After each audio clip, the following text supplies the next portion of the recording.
আল্লাহ রাব্বুল আলামিন বলেন, আফারাআইতুম মা তাহরুসুনা আনতুম তাজরাউনাহু আম নাহনুজ যারিউন। এই চাষীরা, তোমরা যে জমিনে ফসল উৎপাদন করো, জমিনে ধান লাগাও, আনতুম তাজরাউনাহু আম নাহনুজ যারিউন, আল্লাহ প্রশ্ন রেখে বলেন, এই ধান কি তোমরা উৎপাদন করো নাকি আমি করি? কে করেন বলতো দেখি? আল্লাহ প্রশ্ন রাখছেন। তাহলে কি বুঝলেন? ফসল দেওয়ার মালিক কে? সবাই বলেন। এখন কেউ যদি বলে জমিনে ফসল দেওয়ার মালিক অমুক তমুক, দুর্গা, পাথর পূজা, এই সেই, খোদার কসম, আপনি নেতা হইতে পারেন, আপনি অনেক বড় জ্ঞানী শিক্ষিত হতে পারেন, বুদ্ধিজীবী হতে পারেন, কোরআনের এই আকীদা বিশ্বাসের বিরুদ্ধাচরণ করার কারণে আপনি পরিষ্কার ঈমান হারা হয়ে যাবেন। কথা বলে ঠিক কিনা? আমাদের বিশ্বাস কে? আমাদেরকে বাঁচান কে? ফসল দেন কে? পড়েন না কোরআন পড়েন। আল্লাহ নবী সাল্লাল্লাহু আলাইহি ওয়াসাল্লামকে আল্লাহ পাক বলেন, ঘোষণা দিয়ে দেন আমার পক্ষ থেকে, কুলিল্লাহুম্মা মালিকাল মুলকি তুতিল মুলকা মান তাশা ওয়া তানজিউল মুলকা মিম্মান তাশা ওয়া তুইজ্জু মান তাশা ওয়া তুযিল্লু মান তাশা বিয়াদিকাল খায়র ইন্নাকা আলা কুল্লি শাইইন কাদির। আল্লাহু আকবার। নবী জি, আপনি ঘোষণা করে দেন, সবাইকে জানায় দেন, অ্যানাউন্স করে দেন, ওয়ালিল্লাহুম্মা মালিকাল মুলক, একমাত্র রাজাদিরাজ, সমস্ত রাজা বাদশার বাদশা একমাত্র একজন, তিনি কে? আল্লাহ। তুতিল মুলকা মান তাশা, যাকে ইচ্ছা করেন তিনি ক্ষমতা দেন, ওয়া তানজিউল মুলকা মিম্মান তাশা, যার কাছ থেকে ইচ্ছা করেন তিনি ক্ষমতা ছিনিয়ে নেন, ওয়া তুইজ্জু মান তাশা, তিনি যাকে ইচ্ছা করেন ইজ্জত দেন, আবার যাকে ইচ্ছা করেন ওয়া তুযিল্লু মান তাশা, আপনি যাকে ইচ্ছা করেন বেইজ্জত করেন। বিয়াদিকাল খায়র, সমস্ত কল্যাণ আর মঙ্গল একজনের হাতে, তিনি কে? আল্লাহ। কোরআন পড়েন না কেন আপনারা? বিয়াদিকাল খায়র, আল্লাহ রাসূলকে বলছে এভাবে বলেন যে আল্লাহ কল্যাণ মঙ্গল সব কার হাতে? আল্লাহ। ইন্নাকা আলা কুল্লি শাইইন কাদির, সমস্ত বিষয়ের উপর, সমস্ত জিনিসের উপর, বস্তুর উপর একক ক্ষমতাবান একজন, তিনি কে? আল্লাহ। সুতরাং খাওয়ান, পড়ান, ওই যে কোরআন পড়েন, কোরআন পড়লে সব পেয়ে যাবে। আল্লাহ রাব্বুল আলামিন বলছেন, কোরআনে আসছে, আল্লাযী হুয়া ইউতঈমুনি ওয়া ইয়াসকিন ওয়া ইযা মারিদতু ফাহুয়া ইয়াশফিন, তিনি খাওয়ান, ওয়া ইয়াসকিন, তিনি পান করান, ওয়া ইযা মারিদতু ফাহুয়া ইয়াশফিন, আর আমরা যখন অসুস্থ হয়ে যাই সুস্থ করে দেন কে? আল্লাহ। তাহলে সবকিছুর মালিক কে? আল্লাহ। যে আল্লাহ আমাদেরকে এখানে বসিয়েছেন, সে আল্লাহর জন্য হৃদয় থেকে, কলিজা থেকে প্রাণ উজাড় করে কালিমাতুশ শুকর আদায় করব। চিৎকার দিয়ে বলেন আলহামদুলিল্লাহ। সুপ্রিয় ভাইয়েরা, নির্দিষ্ট বিষয় আছে, এই বিষয়টা আমি কথা বলবো, দ্বীনি শিক্ষার প্রয়োজনীয়তা।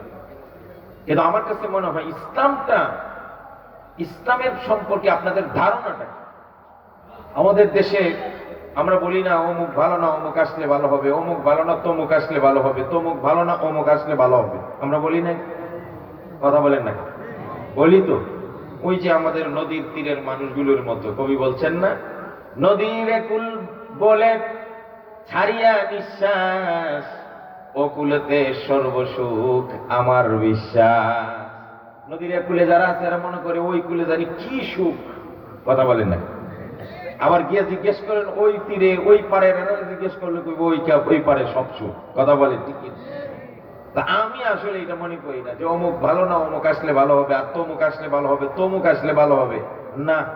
এর চাইতে গুরুত্বপূর্ণ হলো কে আসবে, এটা বড় কথা নয়, সিস্টেম কি সেটা বলো। যতদিন সিস্টেম পরিবর্তন না হবে, পদ্ধতি পরিবর্তন না হবে, খোদার কসম মানুষ 100 জন পাল্টাইতে পারে, যতদিন সিস্টেম আর পদ্ধতি পরিবর্তন না হবে ততদিন পর্যন্ত সাম্য, ততদিন পর্যন্ত হিউম্যান রাইটস, ইকুয়ালিটি, জাস্টিস আর ন্যায় বিচার এতদিন পর্যন্ত বাংলার জমিনে প্রতিষ্ঠাও হবে না, আর আমরা শান্তির চেহারা দেখতেও পারবো না। কথা বলে ঠিক কি না? এজন্য আপনি আগে সিস্টেম বুঝেন, গলত হইল সিস্টেমে। এই মানুষের যতটা না সমস্যা, সিস্টেমের মধ্যে গলত বেশি। ধরেন আপনারা দুইজন, একজন একটু কম ভালো আর একজন একটু বেশি ভালো, এই তো। কিন্তু সিস্টেম হইলো আপনি এখানে ওনার নাম বলতেই হবে। সভাপতি যিনি আছেন জনাব আলহাজ গোলাম মোস্তফা শিকদার সাহেব।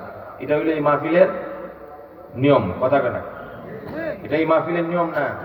মাহফিল কমিটিরা নিয়ম করে দিচ্ছে যে আজকে যে আপনি বয়ান করবেন ওবায়দুল্লাহ সাহেব, আপনি সভাপতি হিসাবে বলবেন আলহাজ মোহাম্মদ গোলাম মোস্তফা শিকদার, তাই না? এখন মনে করেন আমি ভালো না, আমি না হয় গোলাম মোস্তফা, আমি যে ভালো না, আমাকেও বলতে হবে সভাপতি কে? সভাপতি কে আজকে? কথা কয় না। গোলাম মোস্তফা সাহেব বলেন না কে? আমার পরে যে আসতেছে মোল্লা নাজিমউদ্দিন সাহেব, উনি অনেক ভালো মানুষ, উনি আইসাকে আর কারোর নাম বলবে সভাপতি? কথা বলেন, উনি আসে কার কথা বলবে? কেন? সিস্টেম। এখন যদি সিস্টেম এটা থাকে, লোক পরিবর্তন করে আপনি কি করবেন? সিস্টেমে তো বলতেই হবে, সিস্টেমে সুদ খাইতে হবে, সিস্টেমে ঘুষ খাইতে হবে, সিস্টেমে দুর্নীতি করতেই হবে, সিস্টেম আছে আমাদের লাইসেন্স দিতেই হবে, সিস্টেম আছে পতিতালয় চালাইতেই হবে, সিস্টেম হলে সহশিক্ষা করতেই হবে, সিস্টেম হলে সব করতে হবে। যতদিন সিস্টেমের পরিবর্তন না হবে ততদিন পর্যন্ত খোদার কসম মানুষ পরিবর্তন হবে, নীতির পরিবর্তন না হলে শান্তির চেহারা দেখতে পাবে না। কথা বলে ঠিক কিনা? আমি এই জন্য মানুষের পরিবর্তনের বদলা সিস্টেমের পরিবর্তনের পক্ষে। কথা বলেন না? পৃথিবীবাসী আজকে তিনটা জিনিসের অভাব অনুভব করছে। এক, সাম্য, যেটাকে ইকুয়ালিটি বলে, সমতা। আজকে আমাদের পৃথিবীতে বা বাংলাদেশেই ধরেন সমতা নাই। সমতা আছে না? আরে মেয়ে, আপনি আর আরেকজন এমপির ছেলে সমান? মানবিক মর্যাদা আছে? ন্যায় বিচার আছে? আপনি অন্যায় করলে একেবারে ঘর থেকে ধরে 14 গোষ্ঠী উদ্ধার করে নিয়ে যাবে। আর মন্ত্রীর ছেলে যদি মার্ডারও করে, যে কোনো মামু খালু ইত্যাদি টেলিফোন টাকা ক্ষমতার দাপটে সে খালাস পেয়ে। ন্যায় বিচার আছে? কথা বলেন আছে? আপনারা যারা মুরব্বী আছেন, আপনারা আমাকে একটু সহযোগিতা করবেন তো। মুক্তিযুদ্ধের সময় পশ্চিম পাকিস্তানিদের বিরুদ্ধে আমরা যারা যুদ্ধ করছি, আমাদের যুদ্ধকালীন মৌলিক স্লোগান ছিল তিনটা। কয়টা? কথা বলেন। মৌলিক স্লোগান বলেন অথবা ইশতেহার বলেন। নির্বাচনী ইশতেহার আছে না, যে মুক্তিযুদ্ধের একটা ইশতেহার ছিল, এটাকে ইশতেহারও বলতে পারেন, মৌলিক স্লোগানও বলতে পারেন, প্রতিবাদ্যও বলতে পারেন। তিনটা আপনারা দেখেন মিলে ঠিক আছে কিনা। সাম্য, মানবিক অধিকার বা মর্যাদা, আর ন্যায় বিচার। এই তিনটা জিনিস প্রতিষ্ঠা করার জন্যই মুক্তিযুদ্ধ হয়েছিল। কিন্তু আমি যদি আপনাদেরকে প্রশ্ন করি, মুরব্বী বাবার আমাকে একটু হেল্প করবেন, বাংলাদেশের 54 বছরের ইতিহাসে, দেশ স্বাধীন হওয়ার পর, এই যে কালকে 16 ডিসেম্বর আসতেছে, এই 54 বছরের ইতিহাসে সাম্য মানে সমান, সবাই সমান, 2 নম্বর মানবিক অধিকার, মানবিক মর্যাদা, 3 নম্বর ন্যায় বিচার, এই তিনটা প্রতিষ্ঠা হয়েছে? কথা বলেন হয়েছে? মানুষের পরিবর্তন হয় নাই? আরে ক্ষমতার পরিবর্তন হয় নাই? কিন্তু এই তিনটা জিনিস কি প্রতিষ্ঠিত হয়েছে? স্বাধীনতার পর থেকে, দেশ স্বাধীনের পর থেকে দুর্নীতি দিন দিন বাড়তেছে না কমতেছে? কথা বলেন। অন্যায় অবিচার কমতেছে না বাড়তেছে? সবই তো বাড়তেছে। তো কোথায় মুক্তিযুদ্ধের সেই মৌলিক ইশতেহার? কোথায় স্লোগান? কোথায়? আমরা তো গণতন্ত্র দেখেছি, আমরা সোশ্যালিজম দেখেছি, আমরা সমাজতন্ত্র দেখেছি, আমরা রাজতন্ত্র দেখেছি, আমরা কমিউনিজম দেখেছি, আমরা ধর্মনিরপেক্ষ মতবাদ দেখেছি। খোদার কসম, একটা কথা পরিষ্কার আমরা বলে দেই, পৃথিবীতে মানব রচিত যত তন্ত্র মন্ত্র মতবাদ আছে, সব মতবাদকে যদি আপনি অ্যাপ্লাই করেন, সাম্য, মানবিক মর্যাদা আর ন্যায় বিচার, কোনো দিন প্রতিষ্ঠিত হবে না। একমাত্র আমরা চ্যালেঞ্জ দেওয়া বলতে পারি, কোরআন যুগে যদি সংবিধান মানেন আর ইসলাম নামক জীবন ব্যবস্থা, যেটা আল্লাহ প্রদত্ত আর রাসূল প্রদর্শিত, সেই ইসলাম নামক জীবন ব্যবস্থার কোরআন নামক সংবিধানকে যদি অ্যাপ্লাই করেন, খোদার কসম সাম্য ফিরে আসবে, খোদার কসম মানবিক অধিকার প্রতিষ্ঠিত হবে, খোদার কসম ন্যায় বিচার সমাজে, রাষ্ট্রে, পরিবারে অবশ্যই প্রতিষ্ঠিত হবে। কথা বলে ঠিক কিনা? আমি ভাই আমার ওই দিনী শিক্ষার আলোচনাটা করব, আপনারা আমাদেরকে একটু সুযোগ দেন, একটু সুযোগ দেন, কারণ এই জিনিসটা অতীব গুরুত্বপূর্ণ। আপনি কোরআনের শিক্ষাটাকে আগে গুরুত্বটা বুঝেন। সমান অধিকার, সমান, সবাই সমান, এটা মুখের ভুলি না রে ভাই, এটা একমাত্র ইসলাম দিতে পারে, আর কেউ দিতে পারে না। আপনি প্রমাণ নিবেন? নেন, আমি আপনাকে প্রমাণ দিচ্ছি। হযরত আব্দুল্লাহ ইবনে জাবের রাদিয়াল্লাহু তাআলা আনহু বলেন, عن جابر بن عبد الله رضي الله تعالى عنه قال قال رسول الله صلى الله عليه وسلم يا أيها الناس নবী করিম সাল্লাল্লাহু আলাইহি সাল্লাম বলেন, হে লোকেরা ভালো করে শোনো, ইন্না রাব্বাকুম ওয়াহিদুন ওয়া ইন্না আবাকুম ওয়াহিদ। বিশ্বনবী সাল্লাল্লাহু আলাইহি সাল্লাম বলেন, তোমাদের রব একজন, তোমাদের পিতাও একজন। সারা পৃথিবীতে যত মানুষ আছে সব মানুষ, আমাদের ইসলাম হোক আর অনিসলাম হোক, মুসলিম ও মুসলিম সকলের রব একজন, তিনি কে? আর ইমা আলমে আর ওয়াহের মধ্যে আল্লাহ জিজ্ঞেস করছিলেন না, আলাস্তু বিরাব্বিকুম, আমি কি তোমাদের রব নই? তখন কি আবু জাহেল উতবা সাইবারা বলছিল যে না আপনি আমাদের রব নয়? না সবাই বলছিল? তখন কিন্তু সবাই বলছে। নবীজি বলেন, আল্লাহ তোমাদের রব একজন, ওয়া ইন্না আবাকুম ওয়াহিদুন, তোমাদের পিতাও একজন, সবাই আদি পিতা আদম আলাইহিস সালামের সন্তান। সুতরাং এখন একটা ভালো করে একটা কথা শুনো, সবার রবও একজন, সবাই এক বাবার সন্তান। সুতরাং আলা, সাবধান, সাবধান করছেন, আলা সাবধান। হুরুফে তামবিহ, আমাদের আরবিতে বলা হয় সতর্কতামূলক শব্দ বা অক্ষর। আলা, সাবধান। রাসূলুল্লাহ সাবধান করছেন অ্যাটেনশন করার জন্য, মনোযোগী করার জন্য। এরপরে কথাটা বলবেন, মেসেজটা গুরুত্বপূর্ণ, এজন্য বলার বাচন ভঙ্গিটা এমন, আলা সাবধান। এখন কি বলতেছেন শুনেন, লা ফাদলা লি আরাবিয়্যিন আলা আজামিয়্যিন ওয়ালা আজামিয়্যিন আলা আরাবিয়্যিন ওয়ালা লি আহমার আলা আসওয়াদা ওয়ালা আসওয়াদা আলা আহমারা ইল্লা বিত্তাকওয়া। নবীজি বলেন, আরব দেশে জন্মগ্রহণকারী কোনো মানুষের শ্রেষ্ঠত্ব নাই বাংলাদেশে জন্মগ্রহণকারী কোনো মানুষের উপর। মানে আরবি হইলেই বাঙালির উপর তিনি শ্রেষ্ঠ এমন হতে পারে না। নবীজি বলেন, আরবির কোন অনারবির উপর শ্রেষ্ঠত্ব নাই, আবার অনারবির আরবির উপর কোন শ্রেষ্ঠত্ব নাই। লাল মানুষগুলোর শ্রেষ্ঠত্ব কালো মানুষের উপর নাই, কালোর শ্রেষ্ঠত্ব লালের উপর নাই। এক কথায় রাজার উপর প্রজা, সাদার উপর কালা, অনারবির উপর আরবি, গরিবের উপর ধনীর কোন শ্রেষ্ঠত্ব নাই। মর্যাদার শ্রেষ্ঠত্ব যদি থাকে তাহলে একটা জিনিস আছে, ইল্লা বিত্তাকওয়া, শুধুমাত্র যাদের ভিতরে তাকওয়া আছে ওই লোকটার শ্রেষ্ঠত্ব আল্লাহর কাছে বেশি। সেম কথা আল্লাহ কোরআন কারীমে সূরা হুজরাতে বলেছেন, ইয়া আইয়ুহান নাসু ইন্না খলাকনাকুম মিন যাকারিন ওয়া উনসা ওয়া জাআলনাকুম শুউবান ওয়া ক্বাবাইলা লিতাআরাফু ইন্না আকরামাকুম ইনদাল্লাহি আতকাকুম। আল্লাহ রাব্বুল আলামিন বলেন, হে মানব জাতিরা, ইন্না খলাকনাকুম মিন যাকারি ওয়া উনসা, আল্লাহ রাব্বুল আলামিন বলেন তোমাদেরকে এক পুরুষ আর এক নারী থেকে আমি আল্লাহ বানাইছি। তাফসীরের কিতাবের মধ্যে লেখেন এক পুরুষ আর এক নারী দ্বারা উদ্দেশ্য হলো আদম আর হাওয়া, অর্থাৎ পৃথিবীর সব মানুষ হলেন আদম হাওয়া থেকে আসছে।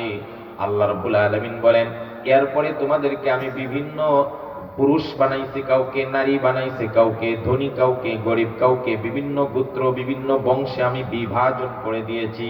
কাউকে আমি পাঠিয়েছি চৌধুরী বংশে, কাকে পাঠাইছি পাঠান বংশে, কাউকে আমি বানাইছি কুরাইশ বংশে, কাউকে পাঠাইছি আবার সাধারণ বংশে, কাউকে ওই পাড়ায়, কাউকে এই পাড়ায়, কাউকে ওই গোত্রে, কাউকে এই গোত্রে।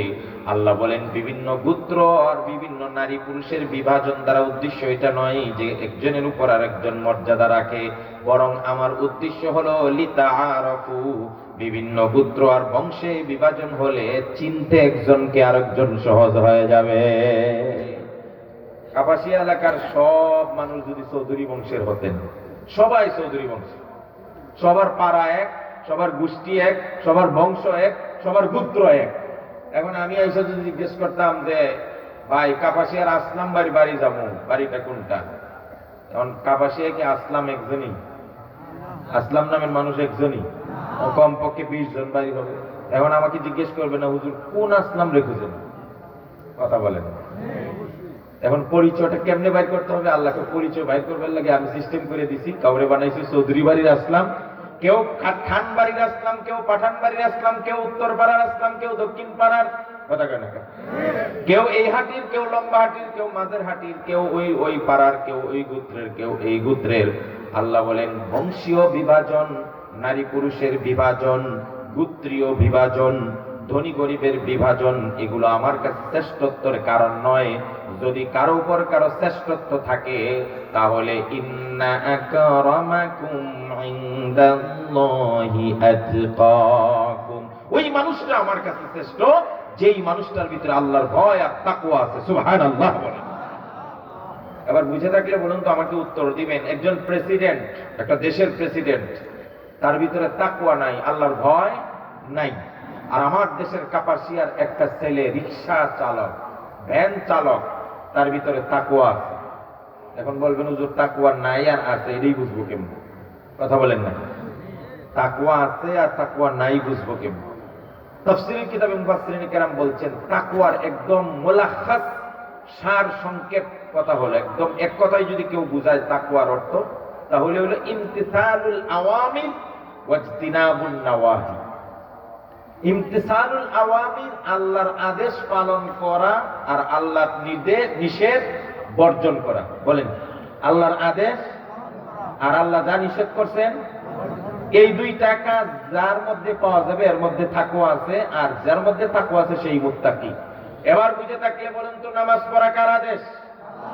যে নামাজ পড়ে তার মধ্যে তাকওয়া আছে নি? এই ঘুষ খাওয়া হারাম কার নিষেধ? কেউ যদি ঘুষ খায় তাহলে তাকওয়া আছে? কথা কয় না কেন? এইভাবে আপনি মিলাইতে থাকেন, যেই পিশাব নামাজ পড়ে তাকওয়া আছে, যেই পিশাব পর্দা করে তাকওয়া আছে, যেই পিশাব গান বাজনা ঢোল বাজনা বাজায় না তাকওয়া আছে, যেই পিশাব মিথ্যা কথা বলে না তাকওয়া আছে, যেই পিশাবের গায়ে সুন্নতি লিবাস আছে তাকওয়া আছে, যেই পিশাব মানুষকে নামাজের কথা বলে তাকওয়া আছে, যেই পিশাব হালাল খায় তাকওয়া আছে। আর বিপরীতে যে নামাজ পড়ে না তাকওয়া নাই, যেই পিশাবের ভিতরে রোজা নাই তাকওয়া নাই, গান বাজনা ঢোল বাজনা নিয়মত থাকে তাকওয়া নাই, বেপরদা নারী পুরুষের সামনে আসে যায় নিজের পায়ে সেজদা লয় তাকওয়া নাই, হালাল খায় না হারাম খায় তাকওয়া নাই। এক কথায় যায় যত বেশি আল্লাহর আদেশ পালন করবে আর আল্লাহর নিষেধ থেকে নিজেকে সেভ করবে, তার ভিতরেই তাকওয়া আছে, আর সেই হলো সবচেয়ে বড় মুত্তাকি। সহজে আপনারা মিলাই নেবেন। এখন বুঝেন, ওই যে এখন আমি কথা বলছিলাম যে রিক্সাওয়ালার মধ্যে তাকওয়া আছে আর প্রেসিডেন্টের মধ্যে কি নাই? তাকওয়া নাই। কেমনে বুঝবো? রিক্সাওয়ালা রিক্সা টানে, ভ্যান চালক ভাই ভ্যান নিয়ে রাস্তায় রাস্তায় দৌড়ায় মাল টানে, যখনই জোহরের আযান দিয়ে দেয় আস্তে করে ভ্যানটাকে মসজিদের পাশে আম গাছে অথবা বাউন্ডারির পিলারের মধ্যে জিঞ্জির দিয়া বেঁধে যে অবস্থায় আছে ওই অবস্থায় গিয়ে ওযু করে জোহরের নামাজ আদায় করে নেয়। তার মানে ওই রিকশাওয়ালাটার ভিতরে আল্লাহর তাকওয়া আছে, কারণ এই মুহূর্তে সে বুঝতেছে আল্লাহর আদেশ হলো নামাজটা পড়া, আমি আমার কাজ রেখে নামাজ পড়ে নিলাম, এর মনই হলো তার মধ্যে তাকওয়া আছে। আর যেই প্রেসিডেন্ট অনেক বড় পদ পাইছে কিন্তু দুর্নীতি করে, ঘুষ খায়, মদ খায়, নারীবাজি করে, এর মধ্যে তাকওয়া নাই। এবার বুঝে থাকলে বলুন তো, যদি একটা দেশের প্রধানমন্ত্রী বা প্রেসিডেন্ট যার মধ্যে তাকওয়া নাই, এর দাম আল্লাহর কাছে বেশি, নাকি কাপাসিয়ার যেই ভ্যান চালকটা তার মধ্যে তাকওয়া আছে ওর দাম আল্লাহর কাছে? শুধু ওর দাম ওই প্রেসিডেন্ট থেকে নয়, যেই মানুষগুলোর মধ্যে তাকওয়া নাই, পৃথিবীর সব মানুষ যদি এক পাল্লায় দাঁড় করান আর একটা তাকওয়ালা মানুষকে যদি এক পাল্লায় দান করান, সে গোষ্ঠীগতভাবে নিম্ন বংশের হোক, পেশাগতভাবে মুসি হতে পারে, কিন্তু আল্লাহ বলেন যার মধ্যে আমার তাকওয়া আছে, এমন একজন তাকওয়ালা মুসি, এমন একজন তাকওয়ালা গোলাম, এমন একজন তাকওয়ালা রিকশার ভ্যান চালকের দাম আমার কাছে এই বিল ক্লিনটন আর বুশের মতো হাজার প্রেসিডেন্টের চাইতে উত্তম। কথা বলে ঠিক কিনা? ইসলাম সাম্য দেখাই দিলাম। সমতা কাকে বলে? এখন বলবেন এটা তো হুজুর পুঁথিগত বিদ্যা, বাণী, বইয়ের বা কোরআনের হাদিসের রেফারেন্স, এগুলোর কি কোনো বাস্তবতা আছে? আপনারা যে বলেন ইসলাম অ্যাপ্লাই করতে কোরআনে অ্যাপ্লাই করতে, কোরআনে আছে ঠিক, কিন্তু বাস্তবে অ্যাপ্লাই এটা কি কখন সম্ভব? সবাই সমান করে দিবেন? আমি তো হ্যাঁ সম্ভব, সোনালী ইতিহাস থেকে আমি রেফারেন্স দিচ্ছি, আপনি নেন মিলাদ। সাইয়েদনা ওমর রাদিয়াল্লাহু তাআলার নাম শুনছেন? ওমর রাদিয়াল্লাহু তাআলা আনহু একটা দেশের প্রেসিডেন্ট ছিলেন, আমাদের বাংলাদেশের সমান, দেশটা আমাদের বাংলাদেশের সমান, বলা হয় অর্ধ পৃথিবী। আমি ক্যালকুলেশন করে দেখছি, অর্ধ পৃথিবী মানে বাংলাদেশের সমান আরো 46টা রাষ্ট্র যোগ করলে যত বড় হবে এত বড় রাষ্ট্রের প্রেসিডেন্ট। সুবহানাল্লাহ বলতে ইচ্ছা করেন? শুধু বাংলাদেশের আরো 46টা রাষ্ট্র, তাহলে কত বড় দেশের প্রেসিডেন্ট ছিলেন? সেই উমর রাদিয়াল্লাহু তাআলা যার ভয়ে মানুষ নয় শয়তান পর্যন্ত থরথর করে কাঁপতো। কথা বলে ঠিক কিনা? ভাই একদিন রাসূল করিম সাল্লাল্লাহু আলাইহি সাল্লাম আর আবু বকর বসা, এই বাচ্চারা ছোট বাচ্চারা দোপ বাজাইছে, এমনি খেলা করতেছে। আবু বকর বলেন, রাসূলের সামনে তোরা দোপ বাজাস? হুজুর বলেন, বাদ দাও, ছোট বাচ্চারা মজা করতেছে, করো। কিছু কয় না। আবু বকর আর রাসূল বসে আছেন, আর ওরা কি করতেছে? দোপ বাজাইছে, এই থালা বাসন নিয়ে। হঠাৎ করে দেখেন বাচ্চাগুলো তাদের দোপ বুঝছেন নি? আমাদের দেশে ঢুল আছে না, ঢুল তো দুই দিকে আটকানো থাকে, এটা হারাম। আর একদিকে আটকানো থাকতো চামড়া দিয়া, ওটা এলান টেলান বিভিন্ন কাজে ব্যবহার হইতো, ওইটা দোপ। তো ওটা দেখেন রাসূল বাচ্চাগুলো সব বাজনা টাজনা বন্ধ কইরা, মানে নিজেদের পিছনে আড়াল করে দোপগুলোকে রেখে ভালো মানুষের মতো বসে আছে। ফেরেশতা নবীজি বললেন, ব্যাপারটা কি? বাচ্চাগুলো হঠাৎ ফেরেশতার মতো হয়ে গেল, সব বন্ধ করে দিছে। একটু আগে আবু বকর ধমক দিছে, তাও বন্ধ করে নাই। পরে খেয়াল করে দেখেন ওই গেট দিয়ে ঢুকতেছে হযরত উমর। সুবহানাল্লাহ কয় না? বিষয়টা উমরও খেয়াল করলেন, কাছে এসে উমরও ধমকাইতেছে, এই বাচ্চারা, তোদের এত বড় সাহস! আমার চাইতে মর্যাদায় অনেক বেশি দাম হলো আবু বকরের।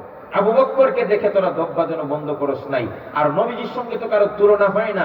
সাইয়্যিদুল মুরসালিন রাহমাতুল লিল আলামিন বিশ্ব নবীর সামনে দোপ বাজাইছস, তাও তোর আর ভয় করে নাই। আর আমারে দেখা তোর দোপ বাজানো বন্ধ করে দিয়েছস, তার মানে আমারে রাসূল থেকে বেশি ভয় পাস, কারণটা কি? এটা তো ঠিক না। যখন ধমকাইতেছেন, আমার নবীজি সাল্লাল্লাহু আলাইহি সাল্লাম বলেন, ওমর, বাচ্চাদের কি দোষ? তারাই একমাত্র তোমাকে ভয় পায়, বিষয়টা এমন নয় ওমর রে। আল্লাহ পাক তোমাকে এমন রহমত দান করেছেন, রহমত শুধু মানুষকে ওমর, তোমাকে দেখলে মিস্টার ইবলিস পর্যন্ত ভয় পায়। তুমি যেই রাস্তা দিয়ে যাও ওই রাস্তা দিয়ে ইবলিস ভয়ে যায় না। যেই রাস্তা দিয়ে তুমি ওমর হাঁটো ওই রাস্তা দিয়ে ইবলিসও। তাহলে সেই উমরের গল্প বলতেছি, বুঝলেন? সমতা কারে কয়, ইকুয়ালিটি কারে কয়, সাম্য কারে কয়, ইসলাম সাম্যকে কি পরিমাণ মর্যাদা দেয়। হযরত উমর মসজিদে নববীতে একদিন খুতবা দেওয়ার জন্য বসছেন, মেম্বারের মধ্যে বসছেন। হঠাৎ করে ওই কোণা থেকে এক গ্রাম্য চাচা, আমি এই ভাষায় বলছি, হাদিস আসছে ফাজা আরবিয়ুন, আরবির ব্যাখ্যা কি করবেন? গ্রাম্য একদম সহজ সরল চাচা দাঁড়ায় গেছেন, দাঁড়ায় বলতেছেন, উমর, আজকে তোমার বক্তব্য ততক্ষণ চলবে না যতক্ষণ আমার প্রশ্নের জবাব না দিবে। আল্লাহু আকবার বলে। কেউ বাংলাদেশের প্রেসিডেন্ট এই কথা বলছে না অর্ধ পৃথিবীর প্রেসিডেন্ট? অর্ধ পৃথিবীর বাদশা উমরকে, যে উমরকে শয়তানে পর্যন্ত ভয় পায়, সেই উমর খুতবা দিতে উঠছে, চাচাই তো স্টপ করাইয়া দিচ্ছে, বলছে বন্ধ যতক্ষণ আমার প্রশ্নের জবাব না দিবে। হযরত উমর রাদিয়াল্লাহু তাআলা আনহু বলেন, ঠিক আছে চাচাজি, আপনার কি জানার প্রয়োজন বলেন, আপনার প্রশ্নের জবাব দেওয়ার আগ পর্যন্ত আমি বক্তব্য দিব না। এবার ওই মুরব্বী চাচা, গ্রামের চাচা বলতেছে, উমর, কিছুদিন আগে রাষ্ট্রীয় কোষাগার থেকে আমাদের প্রত্যেক নাগরিকের জন্য এক পিস করে কাপড় দেওয়া হয়েছে, এক পিস করে কাপড়। ও খলিফাতুল মুসলিমিন উমর, যেই কাপড়টা আমাদের কোষাগার থেকে দেওয়া হয়েছে, এই কাপড় দিয়ে আমরা যারা জামা বানাইছি, আমি খেয়াল করে দেখলাম কারো জামা খুব ভালো করে ঢিলে ডালা হয় নাই, কোন রকম হয়েছে, কারণ কাপড় শর্ট, কাপড় ছিল শর্ট, যেই কারণে কোন রকম জামা হয়েছে। কিন্তু আজকে যখন আমরা জুমার নামাজ পড়তে আসলাম মসজিদে, খলিফাতুল মুসলিমিন উমরের গায়ে যেই জামাটা দেখতেছে, এই জামাটা আমাদের মতো শর্ট নয়, বরং খুব ঢিলে ডালা ভালো করে একটা জামা পরা দেখলাম। তার মানে উমর, হয় তুমি তোমার কাপড়ের পিসটা বড় ছিল, আর না হয় তুমি খলিফা হিসাবে বেআইনি ভাবে তুমি 2 পিস কাপড় জমা কইরা একটা জামা বানাইছো। উমর, তুমি নাগরিক হিসাবে 1 পিস পাওয়ার কথা, আমরা যেমন 1 পিস পাইছি, অবৈধভাবে 2 পিস তুমি কেন নিলে? এই প্রশ্নের জবাব দেওয়ার আগ পর্যন্ত তোমার খুতবা আমরা শুনতে রাজি না। কারে কে বলছে ভাই কথা? এ ভাই, কাকে কে বলছে? আপনারা একটু কল্পনা করছেন না?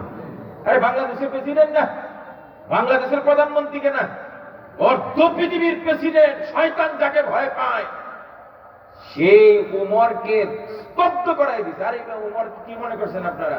হিজরত করে সব নবীজি গেছেন রাতের বেলায়। নবীজি হিজরত করে মদিনায় কোন সময় গেছে? দিনে না রাতে? সমস্ত সাহাবায়ে কেরাম মক্কা থেকে রাতের বেলায় হিজরত করে গেছেন, সবাই। কারণ কাফেররা চতুর্দিকে পাহারাদার করে আর অস্ত্র দিয়ে আটকায় রাখছে, পাহারাদারি করছে, কখন কে বের হয় তারে মাইট দিবে। এই জন্য সকলেই রাতের বেলা হিজরত করে গেছে। এই ভালো করে কান খুলে শুনবেন, অনলি ওয়ান ম্যান। বলেন কি বলছি? অনলি ওয়ান ম্যান, একজন পুরুষ, একজন মানুষ যে রাতের বেলায় যায় নাই, দিনের আলোতে প্রকাশ্যে সে হিজরত করে গেছে, তার নাম হলো সাইয়েদনা ওমর রাদিয়াল্লাহু তাআলা আনহু। হযরত ওমর বলছেন, যদি কোনো ছেলে তার মাকে এতিম না করতে চায়, সন্তান হারা না করতে চায়, কোন বাবা যদি তার সন্তানদেরকে এতিম না করতে চায়, কোন স্বামী যদি তার স্ত্রীকে বিধবা না বানাইতে চায়, তাহলে আমি নাঙ্গা তরবারি নিয়ে মদিনার দিকে হিজরত করছি, আমার সামনে এসে দাঁড়াও, একদম কচু কাটা করে দিব। খোদার কসম, ওই দিন ওমরের সামনে দাঁড়ানোর গোটা আরবের কেউ ছিল না। কথা বলে ঠিক কিনা? বুঝছেন, ওমরের পরিচয় দিছি আমি আর কিছু বললাম না, ওমরের পরিচয় দিলাম। সে দিনের বেলায় গেছে আর গিয়ে বলছে, আমি তরবারি নিয়ে বের হইছে, আয় আমার সামনে, আয় কি আসবে। সেই ওমরকে এক চাচায় আটকায় দিচ্ছে। ঘটনাটা কি? কাপাসিয়ার এক চাচায় উমরের আটকায় দিচ্ছে। বুঝতেছেন? উমর বললেন, ঠিক আছে চাচা, আপনার প্রশ্নের জবাব দেওয়ার জন্য আই এম রেডি। এবার চাচা যখন এই প্রশ্ন করল, আপনি অবৈধভাবে হয় কাপড় বেশি লাগাইছেন অথবা 2 পিস জোড়া করছেন, কারণটা কি? আপনার জামা এত ঢিলে ঢালা কেন? এই প্রশ্ন যখন উমর করলেন, পাশেই উমরের ছেলে আব্দুল্লাহ ছিল। আব্দুল্লাহ ইবনে উমর বললেন, বাবাজি খলিফাতুল মুসলিমিন, আমার আব্বা, ও সাইয়েদনা উমর, যদি অনুমতি দেন আমি ওই চাচার প্রশ্নের জবাব আমি আপনার পক্ষে থেকে দিতে চাই। হযরত উমর বললেন, ঠিক আছে তুমি দাও। এবার ওই আব্দুল্লাহ ইবনে উমর, সাইয়েদনা উমরের ছেলে, বললেন, চাচা আপনার প্রশ্ন যথার্থ, আপনি ঠিকই বলেছেন, আমাদের কারো জামা ভালোভাবে হয় নাই, কিন্তু বাবার জামা খুব ঢিলে ঢালা। এতে বাবা কোনো তসরুফ করেন নাই, বেআইনি কাপড় বেশিও নেন নাই, একা 2 পিস দখল করেন নাই, বুক করেন নাই। তবে প্রশ্ন হলো, কেন বাবার জামা এত ঢিলে ঢালান? চাচা গো, আমার বাবা যেমন দেশের নাগরিক, একটা কাপড় টুকরা পেয়েছে, আমিও তো এই দেশের নাগরিক, আমিও এক টুকরা কাপড় পেয়েছি। আমি আমার বাবাকে গিয়ে বললাম, বাবা, ইসলামের ইজ্জতের স্বার্থে, ইসলামের শান শৌকতের স্বার্থে আমরা যদি কোন রকম জামা বানাই তাহলে খুব বেশি কিছু হবে না, কিন্তু আপনি তো খলিফা, আপনি তো প্রেসিডেন্ট, অর্ধ জাহানের বাদশা, আপনার সাথে দেখা করার জন্য রোম পারস্য থেকে পৃথিবীর বড় বড় বাদশারা যারা আসবে সাক্ষাতের জন্য, বাবা গো, আপনার যদি জামাটা একটু সুন্দর হয়, শান শৌকতওয়ালা হয়, এর মাধ্যমে ইসলামের সম্মান আর ইজ্জত বুলন্দিত হবে, অনেক উপরে উঠে যাবে। এই জন্য আমি আমার বাবাকে বললাম, বাবা, আমার কাপড়টা দিয়ে আমি আপাতত জামা বানাইতে চাই না, আমার জামার আপনার জামা দুইটা এক জায়গায় করে আপনার জামাটাই ভালো করে বানায় নেন। বাপ বেটা দুইজনের জামা এক জায়গায় করছি বিদায় বাবার জামা এত ঢিলে ঢালা, অন্যথায় আমার বাবার জামাও ওই মতোই হতো। কথা বলেন ঠিক কিনা? ইকুয়ালিটি পাইছেন নি? সমতা দেখছেন নি? 1 2 নম্বর ছিল হিউম্যান রাইটস, মানবিক অধিকার। বলেন কি ছিল? মানবিক অধিকার। ইসলাম মানবিক অধিকারকে কতটা, আমি এই কোরআন থেকে, আপনি যে সূরা থেকে আয়াত পড়ছেন, এই সূরাটার নাম সূরা হুজরাত। কেউ যদি পড়ালেখা করতে ভালো লাগে কোরআন শরীফ পড়বেন, কোরআন শরীফের সূরা হুজরাত পড়বেন। গোটা সূরাটা মানবিক একটা সূরা, গোটা সূরাটা সামাজিক একটা সূরা। সূরা হুজরাতে মানুষের অধিকার কত ভাবে যে আল্লাহ কেয়ারফুললি নিশ্চিত করেছেন। আল্লাহ বলেছেন কারো বিরুদ্ধে গীবত করা হারাম, আল্লাহ বলেছেন কারো বিরুদ্ধে জাসুসি করা, গোয়েন্দাগিরি করা হারাম, আল্লাহ বলেছেন কারো বিরুদ্ধে কুধারণা করা হারাম। এটা একই সূরার মধ্যে বলছেন। আল্লাহ বলেছেন, ইয়া আইয়ুহাল্লাযীনা আমানু লা ইয়াসখার কওমুম মিন কওমিন আসা ইয়াকুনু খায়রাম মিনহুম। আল্লাহ বলেন, তোমরা কাউকে তোমরা রহস্য করো না, উপহাস করো না, তার চাইতে তুমি ভালো এই বলে তাকে উপহাস করো না, কাউকে মন্দ নামে দেখো না, ইত্যাদি ইত্যাদি কথা গোটা সূরায় মানুষের অধিকার নিয়ে কথা বলেছেন। আমি এত বিস্তারিত বলতে পারবো না, আমি শুধু বিদায় হজ্জের রাসূলুল্লাহর ভাষণের একটা প্যারা, একটা লাইন আপনাদেরকে জানাই দেই। ইসলাম মানুষের অধিকারকে কতটা নিশ্চিত করেছে এই লাইনটা দ্বারাই বুঝতে পারবেন। নবীজি বিদায় হজ্জের ভাষণে আরাফার মাঠে 1.5 লক্ষ সাহাবায়ে কেরামের সামনে নবীজি বললেন, আরাফার মাঠে, আইয়ু ইয়াউমিন হাদা, এ সাহাবীরা, আরাফার মাঠে যে আমরা আজকে উপস্থিত হয়েছি, এই দিনটা কোন দিন?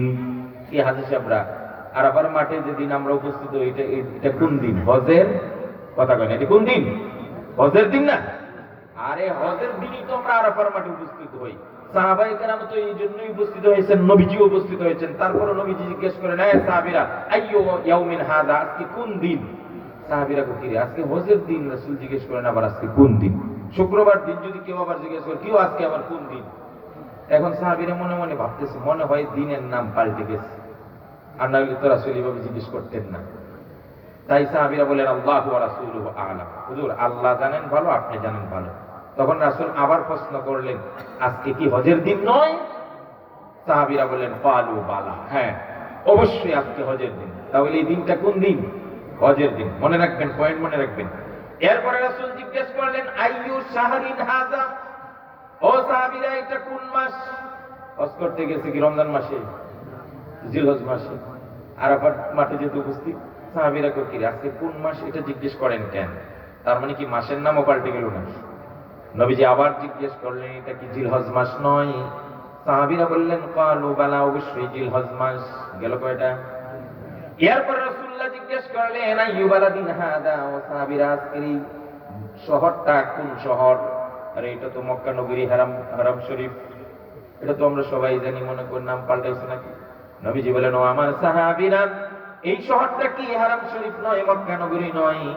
নবীজির প্রশ্নের উত্তরে সাহাবীরা বললেন, অবশ্যই এটা মক্কা নগরী। এবার নবীজি বললেন, ও সাহাবীরা একটা কথা ভালো করে শুনে রাখো, হজের দিনটা যেমন পৃথিবীর শ্রেষ্ঠ দিন এবং সম্মানিত দিন, আল্লাহর কাছে সবচেয়ে সম্মানিত দিন হজের দিন। হজের মাসটা যেমন সম্মানিত মাস। আর ইন্না ইদ্দাতাশ শুহুরি ইনদাল্লাহি 12 শাহরান ফি কিতাবিল্লাহ, এরপরে আছে মিনহা আরবাতুন হুরুম, 4টি মাস হলো সম্মানিত মাস। এর মধ্যে একটা মাস হলো জিলহজ মাস। আল্লাহর নবী বললেন, ও সাহাবীরা ভালো করে শুনে রাখো, আজকের দিনটা যেমন সম্মানিত, আল্লাহর কাছে অতীব সম্মানিত, সম্মানের একটা দিন। আজকের মাসটা যেমন অতীব সম্মানিত একটা মাস। মক্কা নগরী মানে হারাম শরীফটা যেমন সম্মানিত একটা শহর। এই তিনটা জিনিস স্মরণ করাইছি তোমাদেরকে একটা মেসেজ দেওয়ার জন্য। আল্লাহর নবী বলেন, ও সাহাবীরা তোমাদের মাধ্যমে গোটা অনাগত উম্মতদেরকে আমি জানাই দিতে চাই, ইন্না দিমাআকুম ওয়া আমওয়ালাকুম ওয়া আরাদাকুম হারামুন আলাইকুম কা হুরমাতি ইয়াউমিকুম হাযা ফি বালাদিকুম হাযা ফি শাহরিকুম হাযা। ও আমার উম্মতেরা জেনে রাখো, ইসলাম ধর্মে একজন ভাইয়ের কাছে আরেকজন ভাইয়ের মাল, সম্পদ, ইজ্জত, সম্মান, আব্রু কতটা সম্মানিত, আজকের দিনটা যতটা সম্মানিত, আজকের মাসটা যতটা সম্মানিত, আজকের শহরটা যতটা সম্মানিত। সুবহানাল্লাহ। কি বুঝলেন ভাই? আরে মিয়া, হারাম শরীফটা যতটা সম্মানিত, হজের মাসটা যতটা সম্মানিত, হজের দিনটা যতটা সম্মানিত, আল্লাহ রাসূল বলেন একজন মুসলমানের কাছে আরেক মুসলমানের জান, মাল, ইজ্জত, সম্মান ততটাই সম্মানিত। সুবহানাল্লাহ। এর চাইতে হিউম্যান রাইটস আপনি আর কি চান বলেন? আর কি অধিকার আপনি চান? আপনাকে আমি আর কি অধিকার দেব? আমি যদি সোনালী দিনের ইতিহাস টানি, ছোট্ট করে বলি, হযরত আবু বকর রাদিয়াল্লাহু তাআলা যখন খেলাফতের মসনদে অধিষ্ঠিত, তখন তিনি সর্বপ্রথম বিধবা ভাতা চালু করছেন। সুবহানাল্লাহ। তিনি সবাইকে ডাক দিয়ে বললেন, এই শহরে কতজন মানুষ বিধবা আছে, যারা কাজ করার মতো কেউ নাই, রুজি করার মতো কেউ নাই, এদেরকে আমি ভাতা দিব। আর এই বৃদ্ধ মানুষগুলো যে কুয়া থেকে পানি উঠানো আগের দিনের সবচেয়ে কষ্টের একটা কাজ ছিল, এদের কাজ করে দেওয়ার জন্য একজন করে আমি জিম্মাদার বানাই দিব, যে তুমি ওই বৃদ্ধের কাজ করবে, তুমি ওই বৃদ্ধের কাজ করবে, তুমি ওই বৃদ্ধার কাজ করবে। এইভাবে আবু বকর সবার সামনে বসে বসে এক একজন বৃদ্ধের নাম বলতেছেন, আর কে কাজ করে দিবে একজনের নাম উল্লেখ করছেন। অমুকে বলছে হ্যাঁ আমি দিব, অমুকে বলছে আমি দিব। সকল বৃদ্ধ আর বৃদ্ধাদের নামের সাথে একজন জিম্মাদার কাজ করার লোক তৈরি করে দিয়া, একজন বৃদ্ধা, একজন বুড়িমার কোন জিম্মাদার নাম লেখলেন না। পাশে ওমর ছিলেন, তিনি দেখতেছেন আরে এই বুড়িমার নামের পাশে তো কোনো জিম্মাদার নাই। আবু বকর কোন কারণে তার নামটা নেয় নাই বা তার নামের সাথে কোনো জিম্মাদার দেয় নাই জানি না, ঠিক আছে, যেহেতু কেউ নাম দেয় নাই, আমি গোপনে গোপনে গিয়ে আমি ওমর ওই বুড়িমার ঘরের যাবতীয় কাজ করে দিব। সুবহানাল্লাহ। কাজ কি? কুয়া থেকে পানি উঠাও, হান্ডি পাত্র তালা বাসন যা আছে ধুয়া দাও, ঘর দরটা একটু ঝাড়ু দিয়ে আসো, এইটুকুই কাজ। হযরত ওমর রাদিয়াল্লাহু তাআলা বলেন, সকালবেলা আমি বুড়িমার ঘরে গেলাম, ফাকরাল বাব, দরজায় টোকা দিলাম, ভিতর থেকে একজন বৃদ্ধা বুড়ি মানুষ কণ্ঠ দিয়ে বলছে, মানান্তা, কে তুমি? উমর বললেন, আনা উমর ইবনুল খাত্তাব, আমি খাত্তাবের বেটা উমর আসছি। কেন আসছো? আসছি আমি আপনার ঘরের কাজের জন্য, কোনো লোক নাই, এই জন্য আপনার ঘরের বুড়িমা কাজগুলো আমি উমর করে দিতে চাই। বুড়িমা ভিতর থেকে ডাক দিয়ে বলে, উমর রে, তুমি আসার আগে আগে আমার ঘরে আরেকজন লোক এসেছিল, সে আমার যাবতীয় কাজ করে চলে গেছে। হযরত উমর বললেন, কোন সময় এসেছিলেন? তুমি আসার আগে আসছিলেন। হযরত উমর বললেন, ঠিক আছে, আগামীকাল ওই টাইমে আমি আসব, যাতে কাজটা আমি করে দিতে পারি। হযরত উমর পরের দিন আর একটু সকালবেলা আসলেন, এবার এসে দরজায় টোকা দিলেন, ভিতর থেকে আবার বলল, কে? আমি উমর। কেন আসছো? কাজ করার জন্য আসছি। ভিতর থেকে বুড়িমা ডাক দিয়া বলে, উমর, তুমি আসার আগে আগে আরেকজন আমার ঘরের কাজ করে দিয়ে গেছেন। দিন যখন এই কথা শুনলেন, উমর জিজ্ঞেস করলেন, মা, লোকটা যে কাজ করে দিয়ে যায় তার নাম কি? বুড়িমা বলে, আমি তার নাম জানি না। আপনি কি তাকে দেখেছেন? চেহারা দেখেছেন, চিনবেন? না, আমি চেহারাও দেখি নাই, চিনিও না। আরে বাবা, আপনার ঘরের কাজ করে দেয়া যায়, পরিচয় গোপন করে, এই লোকটা কিভাবে কাজ করে? বুড়িমা ডাক দিয়া বলে, উমর, লোকটা যখন আমার দরজার সামনে আসেন, টোকা দেওয়ার সাথে সাথে আমি আমার কাজগুলো সব দরজার সামনে রেখে দেই, ভিতর বাড়িতে চলে যাই।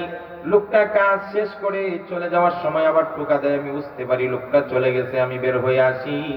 এইভাবে সে আমার কাজগুলো করে, কিন্তু আজও পর্যন্ত তার নামও বলে নাই, তার পরিচয় আমার কাছে দেয় নাই। এবার উমরের ভিতরে একটা কিউরিসিটি জন্মেছে, কৌতূহল। আরে, নাম জানায় না, পরিচয় দেয় না, এত গোপনে কিছু অন্ধকার থাকতে সেই লোকটা চলে আসে, কাজ শেষ করে চলে যায়। আমাকে এই লোকের আইডেন্টি করতে হবে, তার পরিচয় জানতেই হবে। আমি এখন আর কাজ করার জন্য আসবো না, কালকে আরো সকালে আসবো, শুধু লোকটাকে চিনতে। পরের দিন ওমর সকালবেলা আসলেন, এবার আর ঘরের দরজায় গেলেন না, বাড়ির সামনে একটা গাছের আড়ালে সাইয়েদনা ওমর দাঁড়িয়ে আছেন। কিছুক্ষণের ভিতরে ওই লোকটা কাজ শেষ করে ওমরের সামনে দিয়ে যাইতেছিলেন। হযরত ওমর গাছের আড়াল থেকে বের হয়ে বললেন, মান আনতা ইয়া ফুলান, হে ভাই, তুমি কে? যেই মাত্র বললেন তুমি কে, এবার যিনি কাজ করেন ধরা খেয়ে গেলেন, আর পরিচয় লুকানোর কোনো সুযোগ নাই। হযরত ওমরের সামনে গিয়ে বললেন, ভাই উমর, মাফ করে দিও, আমি আর কেউ নয়, তোমার ভাই আবু বকর। এই না, তখন আবু বকর প্রেসিডেন্ট, কথা বলেন না কেন? প্রেসিডেন্টকে বলতেছে আমি। হযরত উমর, আপনি কাজ করে দিয়ে যান, নামও বলেন না, পরিচয়ও বলেন না, আল্লাহু আকবার বলেন না, আল্লাহু আকবার। ঠিক আছে, কিন্তু আপনাকে দেখার পরে আমার দুইটা প্রশ্ন জাগছে, আপনি দুইটা প্রশ্নের জবাব দেন। বলি, কি?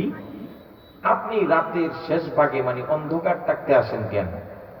আপনি সকালবেলা সূর্য ওঠার পরে দিনে আসতে পারেন না? এক। দুই নম্বর, তাকায় দেখেন ওনার পায়ে জুতো নাই, খালি পা, খালি পায়ে আসেন কেন? এই দুইটা প্রশ্নের উত্তর যতক্ষণ না দিবেন আপনারা যেতে দিবেন না। এবার আবু বকর বলেন, উমর, দেখো, প্রত্যেকটা বৃদ্ধ আর বৃদ্ধার নামের পাশে একজন করে জিম্মাদার আছে।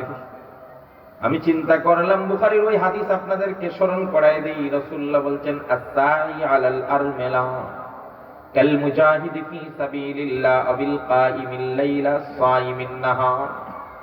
কোন মানুষ যদি এলাকার কোন একজন বয়োবৃদ্ধ, বিধবা, বুড়া মানুষের একটু সহযোগিতা করে, একটা এতিমের প্রতি যদি একটু ইহসান করে, একটু দয়া করে, অসহায়কে যদি একটু সাহায্য করে, আল্লাহর নবী বলেন, জিহাদের ময়দানে আল্লাহর রাস্তায় যুদ্ধ করলে যে সওয়াব হয়, এক নম্বর, সারা রাত দাঁড়িয়ে নফল নামাজ পড়লে যে সওয়াব হয়, সারা দিন না খেয়ে নফল রোজা রাখলে যে সওয়াব হয়, একটা বৃদ্ধ, বুড়া, বুড়ি অথবা অসহায় এতিম, মিসকিন, নিরপরাধ মানুষ, নিরুপায় মানুষকে সহযোগিতা করলে আল্লাহ যুদ্ধের ময়দানে জিহাদার নামাজ রোজার সওয়াব তাকে দান করে দেন।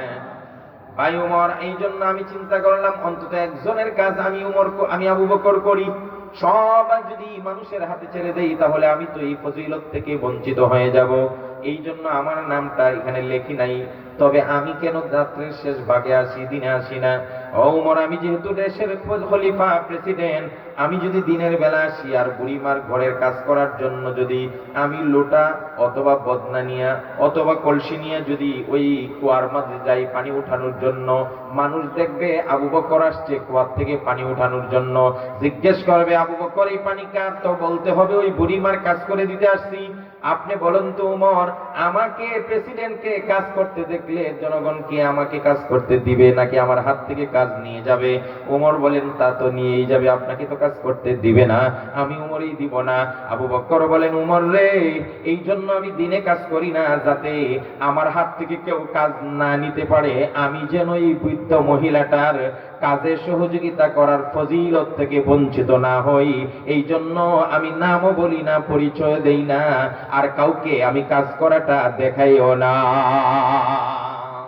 হযরত ওমর বলেন 2 নম্বর প্রশ্ন, জুতা নাই নাকি এমনি আনেন না খালি পাকেন? হযরত আবু বকর বলেন ভাই ওমর, আমার জুতার আগে জুতা ছিল খরমের জুতা, কাঠের জুতা, এই কাঠের জুতা পরে যদি মদিনার অলিগলিতে শেষ রজনীতে হাঁটি, তাহলে অনেক মানুষ সারা রাত অসুস্থ ছিল, ঘুমাইতে পারে নাই, শেষ রাত্রি ঘুম ভাঙছে, ঘুম ধরছে, অনেক বৃদ্ধ মানুষ কাশতে কাশতে মধ্যরাত পর্যন্ত ঘুমাইতে পারে না, শেষ রাতে সে একটু আরাম পায়, ঘুমায়। আমি আবু বকর যদি এই করম জুতা পা দিয়ে মদিনার অলিগলিতে মানুষের দরজা মানুষের ঘরের পাশ দিয়ে হেঁটে যাই, তাহলে আমার পায়ের জুতার আওয়াজ শুনে অনেক অসুস্থ মানুষের ঘুম ভেঙে যাবে, অনেক মুরব্বীদের ঘুম ভেঙে যাবে। আমি খলিফা হিসাবে আমার দেশের জনগণের নাগরিকের ঘুম নষ্ট করার অধিকার আমার নাই, কারণ সেটা যদি করি কিয়ামতের কঠিন ময়দানে আল্লাহর আদালতে আমাকে জবাবদিহি করতে হবে। এজন্য জুতা কনা জুতা পরি না। কি বুঝছেন? ইসলাম আর সোনালী দিনের সাহাবায়ে কেরাম আর খোলাফায়ে রাশিদিনের সোনালী দিনের ইতিহাস থেকে বলছি হিউম্যান রাইটস কাকে বলে। আর আমার দেশে যদি একটা পাতি নেতা হয়ে যেতে পারে, কি নেতা? কথা কয় না, আরো জোরে বলেন না। পাতি নেতা মনে করেন ঢাকাতে গিয়ে একটা পদ নিয়ে আইছে, এখন এলাকায় আসবে, কাপাসিয়ায় ঢুকবে, আগেই ফোন করে দেয় কাপাসিয়ায় যত প্রাইমারি স্কুল আছে, হাই স্কুল আছে, সব স্কুলের ছাত্র ছাত্রী শিক্ষকরা রাজপথে আমাকে ফুলের সংবর্ধনার শুভেচ্ছা জানাইতে হবে। বস, প্রাইমারি স্কুল হাই স্কুলের ছাত্র ছোট্ট ছোট্ট মাসুম বাচ্চারা রাজপথে উত্তপ্ত দুই ধারে দাঁড়িয়ে আছে ফুলের তোড়া নিয়ে। পাতি নেতা আসার কথা হলো 11টা 10টায়, 10টা গেল আসে না, 11টা গেল আসে না, 12টা 1টা 2টা 3টা বাজায়, তারপরও পাতি নেতা আসার খবর নাই। ওইদিকে এগুলো আমি বাস্তব নিউজ দেখে বলছি, উত্তরবঙ্গের এক ঘটনা। ওইদিকে স্কুলের হাই স্কুলের ছোট্ট মেয়েরা দুপুরে না খাইয়া রোদ্রের মধ্যে দাঁড়িয়ে থাকতে থাকতে মাথা ঘুরিয়ে পড়ে যায়। এই সমস্ত পাতি নেতাদেরকে জানিয়ে দিতে চাই, আমার দেশের কোমল কুমতি সন্তান গুলাকে এইভাবে রাজপথে দাঁড় করিয়ে তোমার সংবর্ধনা দেওয়ার কোনো অধিকার নাই। কথা বলে ঠিক কিনা? আমার দেশের এক নেতা যদি ঢাকা থেকে বের হয়, গাজীপুর পর্যন্ত 4 ঘন্টা যাবৎ সব গাড়ি ঘোড়া বন্ধ আছে না? কথা বলেন না। আমি কোনাবাড়িতে ছিলাম দীর্ঘদিন, কাশিমপুর কেন্দ্রীয় কারাগারের পাশেই ছিলাম। মাঝে মাঝে বড় বড় রাগবলরা আসতেন পরিদর্শনে। আরে বাবা, আসবে 12টায়, সকাল 7টার থেকে পুলিশ, র্যাব, আনসার, বিডিবি যা দিয়ে সব রাস্তাঘাট বন্ধ, কোনো গাড়ির চাকা চলবে না। খোদার কসম, জনগণ এমনও মানুষ সেখানে থাকে ভিড় আর জ্যামের মধ্যে, যাদের হসপিটালে এডমিট করা খুবই প্রয়োজন, যাদের মামলার হাজিরা সময় মতো দিতে হয়, আর না হলে সমস্যা হবে, যাদেরকে পরীক্ষার হলে নির্দিষ্ট টাইমে ঢুকতে হয়। জনগণের পরীক্ষা নষ্ট করা, হসপিটালে রোগীর এডমিটকে নষ্ট করা, আর মানুষের মামলার হাজিরা থেকে তাকে বঞ্চিত করা, মানুষকে এইভাবে হয়রানি করা মুসলিম দেশের ইসলামিক জীবন ব্যবস্থায় কোনো অধিকার নেতার নাই। কথা বলে ঠিক কিনা? কোরআনের আলো,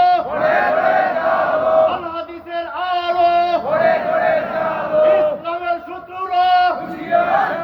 আমি আরেকটা পয়েন্ট আমার রয়ে গেছে, সংক্ষেপে বলে ফেলবো। আরেকটা পয়েন্ট ছিল ন্যায় বিচার। কি ছিল? ন্যায় বিচারের বুখারী থেকে একটা ছোট্ট করে কথা বলি।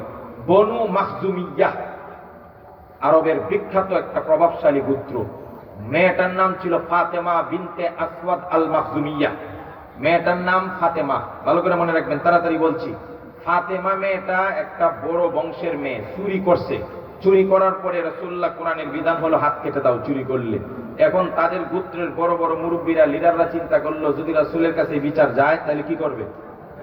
এখন একটা মেয়ের যদি হাত কেটে দেয়, এই হাত নিয়ে যত জায়গায় যাবে জিজ্ঞেস করবে হাত কাটছে কেন, কয় চুরি করছিলাম। তাহলে শুধু তার বদনাম হইব না ওই খান বংশের সকলের বদনাম হবে? খান বংশ, পাঠান বংশ, চৌধুরী বংশের মানুষ ভালো নয়, মেয়েরা চুরি করে হাত কাটা যায়। কথা বলেন ঠিক কিনা? এখন নেতারা বৈশা গোল মিটিং করছে, কয়েক কাজ করো, রাসূলের কাছে একটু সুপারিশ নিয়ে যাও যাতে একটু বিচারটা নয়চয় করে একটু হালকা করে দেয়, তাতে আমাদের মান সম্মানটা ঠিকই। সবাই সিদ্ধান্ত করছে তাইলে আমরা সুপারিশ নিয়ে যাব। কিন্তু বিড়ালের গলায় ঘন্টা পরাবে কে? এই আবদারটা কি বৈধ না অবৈধ? আল্লাহ বলছেন চুরি ধরা খাইলে হাত কাটো, আর এরা চাইতেছে হাত না কাটতে, আবার এই আবদারটা রাসূলের কাছে নিবে, কেউ আর সাহস করে না। শেষমেশ আমি দ্রুত বলতেছি, কথাগুলো আরো ধীরে স্থিরে বললে আপনাদের মগজে ঢুকাইতে পারতাম। আরো রাসূল চিন্তা করলেন যে কারে দিয়ে প্রস্তাবটা পাঠানো যায়, সুপারিশটা পাঠানো যায়। চিন্তা করে পাইলো ছোট্ট একটা ছেলে আছে রাসূলের নাতি সম্পর্কে। রাসূলের এক পালক পুত্র ছিল যায়েদ বিন হারেসা। যায়েদের এক ছেলে ছিল, তার নাম উসামা। উসামা ছিল রাসূলের কাছে খুব প্রিয়, নাতির খুব ভালোবাসতেন।